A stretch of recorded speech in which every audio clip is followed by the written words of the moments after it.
Kansas will hit a big milestone this year. It has been 30 years since the first bald eagle nest was spotted in the state. 41 Action News anchor Richard Sharp shows us the incredible comeback story of the Eagles and the man who's helped them. Right up ahead here, Jimmy Klein is excited. You can barely make it out. On a late summer morning, he shows off an eagle's nest near his home in Shawnee. This is it right here. We got the national symbol here, the bald eagle. He's been watching this one for the last couple of years. I never expected them to be living here in the middle of the country, but here they are. And there's a lot more of them than people know. The first eagle's nest in Kansas was spotted 30 years ago.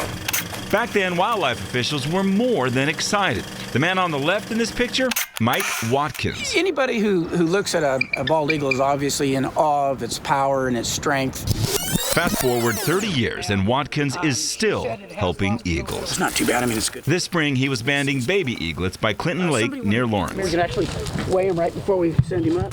These are the bands. Thanks to Watkins and many others, the nesting bald eagle population in Kansas is growing. There's now more than 135 known eagle nests, meaning the eagles are permanent residents here, not just passing through. The results have been absolutely spectacular, to be quite honest. 30 years later, I'm still somewhat in shock. It's something that's hard to even put into words. But every success story has unfortunate twists and turns. Got to close it together. The man who has spent his career helping eagles make a comeback in Kansas is now in trouble himself. Well, I think anybody who's diagnosed with cancer, it's something that you worry about all the time. Watkins has prostate cancer.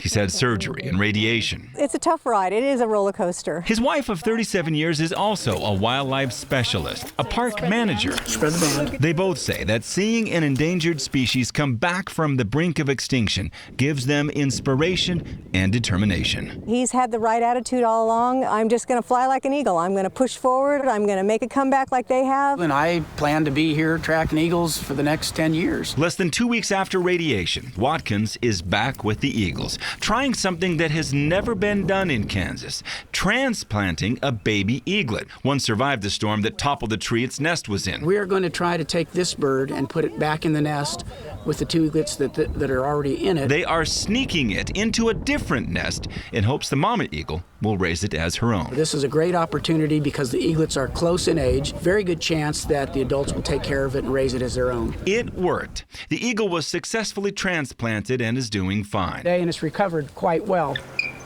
Back in Shawnee on the Kansas River, we tracked the eagles there for over 8 months. And then in March, 2 eaglets popped their heads out of the nest. These 2 eaglets are proof that Kansas is becoming a great home for our national symbol. And I'm very proud to have it in my backyard. In Kansas, I'm Richard Sharp, 41 Action News. Just beautiful, aren't they? And thanks to Richard for that story. Michael Watkins started his career, by the way, with the U.S. Army Corps of Engineers. He now volunteers as one of the state's most respected eagle biologists. That's awesome. And we are thinking about him, by the way, in his Absolutely.